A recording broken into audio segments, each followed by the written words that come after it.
पक्का मक्केश्वर महादेव का मंदिर था। हजरत मोहम्मद सल्लल्लाहु ताला अलैहि वसल्लम माअज़ल्लाह उस महादेव की पूजा करते थे। तो शिखर तोड़कर गुंबद बना दिए गए, रातों रात मूर्तियां घिसकर सपाट कर दी गई। एक एक मूर्ति के साथ मानवता के भावनात्मक इतिहास के एक एक अध्याय को समाप्त कर दिया गया। जो मंदिर काव्य, संगीत, नृत्य, अभिनय और संवाद से गूंजते रहते थे, उनमें हमेशा के लिए सन्नाटा छा गया। हजारों की संख्या में नर्तकियां बेच दी गई और मूर्तिकार मार दिए गए। सनातन संस्कृति का केंद्र भारत के सभी मंदिर नष्ट कर दिए गए। मंदिरों के विनाश का और नाट्य शास्त्र की विलुप्ति का काल एक ही माना जाता है। इतिहासकारों और कुछ साक्ष्यों की माने तो एक समय ऐसा भी था जब संपूर्ण पृथ्वी पर केवल सनातन धर्म का ही डंका बजता था। संपूर्ण जगत में मनुष्यों की एक ही विचारधारा एवं संस्कृति थी। सुंदर परंपरा जो सीधे स्वर्ग से, आसमान से पृथ्वी पर आया, उसी को कहते हैं सनातन। जो आदिकाल से अनादिकाल तक बाकी रहे, उसी का नाम है सनातन। कहा जाता है कि जब संपूर्ण पृथ्वी पर सनातन धर्म फैला हुआ था, तो उस समय प्रत्येक मनुष्य अपनी आस्था व विश्वास के लिए स्वतंत्र था। धीरे धीरे समय गुजरा और समाज सुधार के नाम पर यहूदी, जैन, बौद्ध, ईसाई आदि जैसे कुछ नए विचारधाराओं का उदय हुआ, जो आगे चलकर नए नए पंथ बने। हालांकि इन पंथों से मानवता को कोई ठेस नहीं पहुंची। अभी तक संपूर्ण जगत में शांति बनी रही, मगर जैसे ही 6वीं शताब्दी में इस्लाम का उदय हुआ, यानी इस्लाम के आते ही विश्व की शांति धीरे धीरे भंग होने लगी।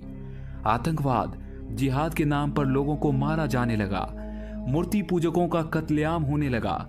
वैसे अगर आप भी इतिहास के पन्नों को पलट कर देखें तो मूर्ति पूजकों तथा मूर्ति भंजक मुसलमानों के संघर्षों से इतिहास पटा पड़ा मिलेगा। बहुत सारे इस्लामिक धर्म गुरुओं को ये कहते हुए भी आपने सुना होगा कि इस्लाम सृष्टि के आरंभ से है, मगर सच तो ये है कि इस्लाम धर्म के संस्थापक हजरत मोहम्मद का जन्म 570 ईस्वी में मक्का में हुआ था और उन्हें 610 ईस्वी में मक्का के पास हीरा नाम की गुफा में ज्ञान की प्राप्ति हुई थी। यानी कुल मिलाकर यह कहना गलत नहीं है कि इस्लाम महज 1400 साल पुराना धर्म है। ऐसे में हर किसी के मन में यह सवाल उठना लाजमी है कि इस्लाम के अस्तित्व में आने से पहले अरब और उसके आसपास के इलाके के लोग कौन सा धर्म मानते थे, किस संस्कृति का वहां दबदबा था, वहां के लोग किन देवी देवताओं को पूजते थे, वहां की संस्कृति कैसी थी, बताएंगे सब कुछ। मगर उससे पहले अगर आपने अब तक हमारे चैनल को सब्सक्राइब नहीं किया है तो प्लीज चैनल को सब्सक्राइब करके बेल आइकन को प्रेस कर ले।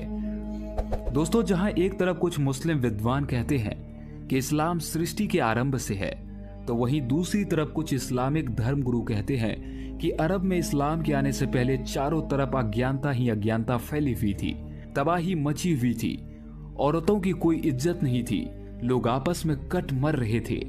इसके अलावा इस्लामिक हदीसों में उस दौर को जाहिलियत कहा गया है। मगर यहाँ सबसे बड़ा सवाल ये है कि जब इस्लाम धर्म के संस्थापक हजरत मोहम्मद का जन्म 570 ईस्वी में हुआ और उन्हें 610 ईस्वी में ज्ञान की प्राप्ति हुई, तो इस्लाम धर्म सृष्टि के आरंभ से कैसे था? कुल मिलाकर ये बात सच है कि इस्लाम के आने से पूर्व अरब में वैदिक धर्म का डंका बजता था और इस बात का सबसे बड़ा प्रमाण अभी हाल ही में आर्कियोलॉजिकल सर्वे ऑफ सऊदी द्वारा की गई खोज से पता चलता है कि सऊदी अरब के लोग इस्लाम के आने से पूर्व वैदिक सनातन धर्म के अनुयायी थे। सऊदी अरब के पुरातात्विक वैज्ञानिकों ने 8000 साल पुराने मंदिर को खोज निकाला है। बताया जा रहा है कि सऊदी अरब की राजधानी रियाद के दक्षिण पश्चिम इलाके में स्थित तटीय शहर की इस खुदाई में ऐतिहासिक हिंदू मंदिर के अवशेष और कई शिलालेख पाए गए हैं। मंदिर का पता अल्फो की साइट पर लगाया गया है। यहाँ पहले हुए शोध की रिपोर्ट के मुताबिक इस क्षेत्र में हजारों साल पहले मंदिर और मूर्ति की पूजा करने वाले लोग रहते थे। यहाँ मिले मंदिर का नाम रॉक कट मंदिर बताया जा रहा है, जो माउंट तुआई के किनारे पर स्थित है, जिसे अब अल्फा के नाम से जाना जाता है। जांच के मुताबिक अल्फो के लोग बड़े धार्मिक हुआ करते थे। वहीं खुदाई में एक ऐसा शिलालेख भी मिला है जिससे अल्फो के एक देवता कहल के होने की पुष्टि होती है। मीडिया रिपोर्ट की माने तो इस जगह पर 2807 कब्रें भी मिली है, जो अलग अलग समय की है। पुरातात्विक वैज्ञानिकों के लिए ये जगह पिछले 40 सालों से हॉटस्पॉट बना हुआ है।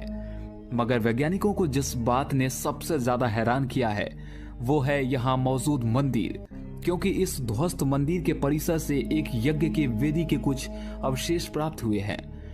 अब इन खोजों से ये बात तो साफ जाहिर होता है कि सऊदी अरब में इस्लाम से पहले वैदिक धर्म का डंका बजता था, क्योंकि यहाँ मिले अवशेषों के अनुसार सऊदी अरब में इस्लाम से पहले ऐसे लोग रहते थे जिनके जीवन में पूजा पाठ और यज्ञ जैसे अनुष्ठान काफी मायने रखते थे, यानी वो लोग हिंदू धर्म को मानते थे।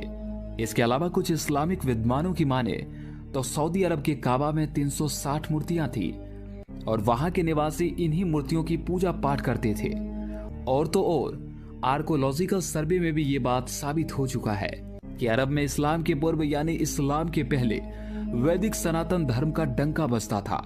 उन 360 वैदिक देवी देवताओं की मूर्तियों में प्रमुख देवता हवल, सीरियन चंद्र देवी अल उज्जा, मिस्र की देवी इसीस और नवाती देवी कुतवा आदि प्रमुख मूर्तियां थी।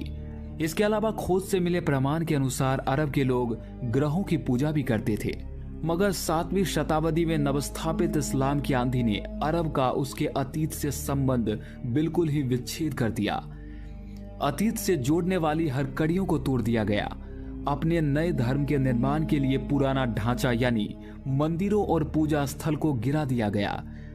कहा जाता है कि मोहम्मद साहब ने अपने अनुयायियों को सभी प्रतीकों चिन्हों को मिटाने का आदेश दिया था, जिसके बाद सभी मूर्तियां तोड़ दी गई, धर्म ग्रंथ एवं पांडुलिपियां नष्ट कर दी गई, मंदिरों को अपवित्र किया गया, विश्वविद्यालय और पुस्तकालय जला दिए गए, सांस्कृतिक केंद्रों को लूटा गया, विद्वानों की निर्ममता पूर्वक हत्याएं की गई, अर्थात हर वो वस्तु जो अतीत से संबंध जोड़ती थी उसे नष्ट कर दिया गया।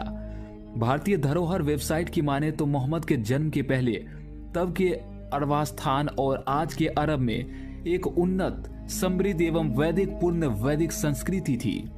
प्रत्येक घर में हिंदू देवी देवताओं की प्रतिमाएं थी। सार्वजनिक मंदिर पूजा पाठ के साथ साथ शिक्षा एवं संस्कृत के भी केंद्र थे। इसके अलावा हरिहर क्षेत्र महात्म्य नामक ग्रंथ में मक्का के लिए संस्कृत में एक श्लोक भी मिलता है, एकम पदम गयायान्तु मक्कायान्तु द्वितीयकम तृतीयम स्थापितम दिव्य मुक्तिये शुक्लस्य सन्निधो। अर्थात भगवान विष्णु का एक पद चिन्ह गया में है तो दूसरा मक्का में तथा तीसरा शुक्ल तीर्थ के समीप स्थापित है। हिंदू मान्यता के अनुसार मक्का यानी कि मक्केश्वर तीर्थ को स्वयं भगवान ब्रह्मा जी ने बसाया था और ब्रह्मा जी को ही मुसलमान, यहूदी और ईसाई अब्राहम या इब्राहिम कहते हैं। इस्लाम धर्म के अनुसार मक्का को इब्राहिम ने बसाया था। इसके अलावा काबा के एक पुराने नक्शे से इस बात की जानकारी मिलती है कि काबा का निर्माण वैदिक अष्टकोणीय आकार में हुआ है, या कहें काबा का निर्माण वैदिक अष्टकोणीय वाले मंदिर को तोड़कर किया गया है। मंदिर के 8 कोनों पर वैदिक अष्ट दिक्पाल इंद्र, वरुण, यम, अग्नि, वायु, कुबेर, ईशान और निरुक्त प्रस्थापित थे। बीचों बीच वर्तमान खंडित काबा का चौकोर है। यह काबा शब्द भी गर्भगृह शब्द का विकसित रूप है। गर्भगृह से गाभा जैसे गौ का आंग्ल उच्चारण कौ हुआ है, उसी प्रकार गाभा का काबा हुआ है। ऐसे में निसंदेह काबा इस्लाम के आगमन के पहले का मक्केश्वर महादेव मंदिर का गर्भगृह रहा होगा। इंसाइक्लोपीडिया ब्रिटेनिका के अनुसार काबा के आरंभिक इतिहास का ज्ञात नहीं है, लेकिन यह निर्विवाद है कि यह स्थान इस्लाम के उदय से पूर्व बहुत से देवी देवताओं के मंदिरों वाला था और अरब प्रायद्वीप के निवासियों का तीर्थ स्थल था। ऐसे में इन सभी बातों से पूर्ण रूप से सिद्ध होता है कि मक्का में शिवलिंग प्राचीन काल से ही विद्यमान रहा है। यही कारण है कि आज भी मुसलमानों को यह भय सता रहा है कि दूसरे लोग भी अगर काबा जाएंगे तो उन्हें भी काबा का सच पता चल जाएगा। यही कारण है कि काबा में गैर मुस्लिमों को आने की अनुमति नहीं है। अगर सऊदी अरब जाएगा और जेदाह से मक्का जाने वाले रूट पर लगे बोर्ड को देखे तो आपको उस पर लिखा हुआ दिखाई देगा कि काफिरों का प्रवेश वर्जित है। हालांकि काफी विरोध के बाद काफिर की जगह गैर मुस्लिम लिख दिया गया है। ऐसे में हर किसी के मन में ये सवाल उठना लाजमी है कि मक्का में ऐसा क्या है कि वहां गैर मुस्लिमों को जाने की अनुमति नहीं है, क्योंकि दुनिया के किसी भी मंदिर या फिर चर्च में बिना किसी रोक टोक के किसी भी धर्म का व्यक्ति इबादत कर सकता है, कोई पाबंदी नहीं है। इतना ही नहीं, काबा का छोड़िए मक्का शहर में ही गैर मुस्लिमों को जाने की अनुमति नहीं है।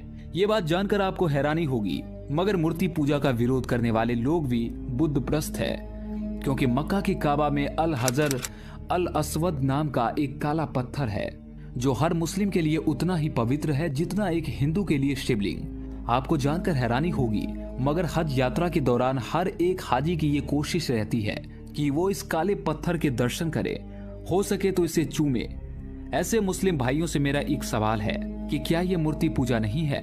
इसके अलावा जो आपने घरों या दुकानों में काबा की फोटो रखते हैं वो क्या है? क्या ये बुद्ध प्रस्ती नहीं है? मूर्तियां भंजकों को एक बार इन सभी बातों पर गौर जरूर करना चाहिए। पवित्र मक्का में जाते हैं, 2 चादरें होती हैं, एक नीचे बांधते हैं, एक ऊपर ओढ़ते हैं। ये सनातन ही की है ये। फिलहाल दोस्तों, आपको ये वीडियो कैसी लगी हमें कमेंट सेक्शन में जरूर बताएं। अगर इस वीडियो से आप सहमत हैं तो ज्यादा से ज्यादा शेयर करें। मुलाकात करते हैं आपसे इसी तरह के और भी धार्मिक वीडियो के साथ। हर हर महादेव।